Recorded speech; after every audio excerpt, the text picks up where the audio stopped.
habe schon während des Abiturs unsere Schülerzeitung gemacht, Abi-Zeitung, solche Sachen. Und dann habe ich nach dem Abi wusste ich nicht, was ich machen will. Und meine Mutter war aber mehr so, ja, auf der Couch liegen tust du jetzt aber nicht die ganzen Ferien. Dann wollte ich ein 2-wöchiges Praktikum machen in der Agentur, die ist bei uns zu Hause. Das ist eine Full-Service-Agentur, die machen Pressemitteilungen, Veranstaltungsorganisation, Flyergestaltung, einfach alles so für die verschiedenen Kunden. Und dann wurden aus 2 Wochen eben 1,5 Jahre. Und ja, da war halt schon der Gedanke, dann irgendwas mit Medien so letztendlich zu machen. Nicht so das klassische Journalismusstudium oder so und auch nicht Mediengestaltung, sondern irgendwie so ein bisschen was von allem. Und ja, dann bin ich nach Erfurt gegangen. Also zum einen ist es halt die örtliche Nähe. Ich komme aus der Rhön, also aus dem Dreiländereck, Hessen, Bayern, Thüringen. Das ist halt ein Katzensprung. Es ist weit genug weg, dass die Eltern nicht immer auf der Matte stehen, aber man ist halt auch schnell wieder da. Und die Uni Erfurt ist halt auch super klein, also abgesehen von KW ist es halt ein super schöner Campus. Super klein, man lernt alle schnell kennen, die Studis lernt man super schnell kennen, die Dozenten lernt man schnell kennen. Es ist halt sehr familiär und wenn man aus einem 3000 Einwohner-Kaff kommt, dann fühlt man sich da sehr wohl. Also ich weiß gar nicht, ob wir so einen krassen fachlichen Schwerpunkt im Bachelor haben. Wir haben halt verschiedene Lehrstühle, wir haben politische Kommunikation, Mediensystemvergleich. Herr Professor Dr. Höflich beschäftigt sich mit Robotern und menschlicher Interaktion, das ist super interessant. Also im Bachelor kann man sehr viel ausprobieren, man kann verschiedene Module zu den einzelnen Fachrichtungen eben wählen. Die fachliche Vertiefung kommt ja dann eigentlich im Master, also der Bachelor ist ja insgesamt eigentlich so ein mal gucken, was es so gibt. Und ja, ich habe mir meinen Schwerpunkt dann schon selber gesetzt, indem ich Gesundheitskommunikation jetzt studiere. Das ist vielleicht auch ein bisschen geprimed, weil meine Eltern, mein Vater ist Arzt, meine Mutter ist Krankenschwester.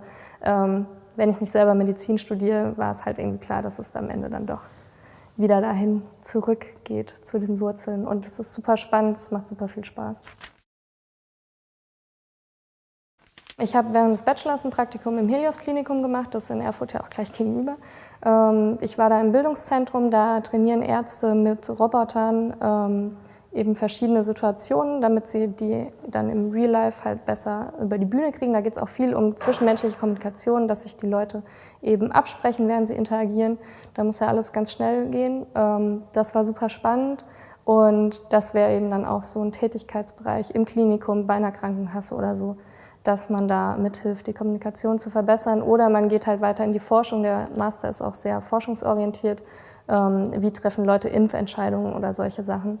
Also ja, da stehen uns noch alle Türen offen. Wir sind halt auch so mit die Ersten, die das studieren. Das gibt es so noch nicht in Deutschland. Und ja, es ist super spannend und wir müssen uns unsere Berufe vielleicht erst noch so bauen. Auf jeden Fall Praktika machen vorher, ist auch Zugangsvoraussetzung. Es gibt kein NC in Erfurt, das ist ein Eignungsfeststellungsverfahren. Wir laden die ganzen Bewerber ein. Das Abiturzeugnis zählt natürlich auch ein bisschen was. Praktika zählen aber eben auch und es gibt ein persönliches Gespräch mit jedem Bewerber, der es eben bis dahin geschafft hat. Und einen Allgemeinwissenstest, der wirklich sehr allgemein gehalten ist. Man muss auch Deutschlands aktuellen Superstar und solche Sachen kennen. Ja, also breites Allgemeinwissen wäre von Vorteil und es reicht sicherlich nicht, wenn man einen Instagram-Account oder Facebook hat. Das zeichnet einen jetzt nicht als KW-Studierenden aus. Ich habe eine Einzimmerwohnung, 32 Quadratmeter, nur für mich. Die ist auch ziemlich günstig. Es gibt super schöne WGs in der Stadt, eben die alten Gründerzeithäuser, hohe Decken, Riesenwohnungen mit schönem Parkettboden. Das ist dann doch ein bisschen teurer. Es gibt relativ viele Wohnheimplätze. Wir kriegen jetzt auch ein neues Wohnheim direkt neben der Uni. Die Zahnklinik wird umgebaut, da kommen 300 neue Wohnheimplätze rein, glaube ich. Aber man findet immer noch was. Man muss halt früh anfangen zu suchen. Deswegen, wenn man sich bewirbt für KW, dann macht man das ja im Juli. Und dann kann man eigentlich auch direkt schon anfangen zu suchen und dann sollte das eigentlich kein Problem sein. Wir haben verschiedene Bars oder Clubs, wo man eben sich ausprobieren kann, Veranstaltungen mitmachen kann. Wir haben das Kulturzentrum Engelsburg, was einer der ältesten Studentenclubs Deutschlands ist, in denen halt auch viele Fachschaftspartys unten im Keller stattfinden. Man sollte also auf jeden Fall mal frühs, wenn es schon wieder hell ist, aus dem Keller gestolpert sein.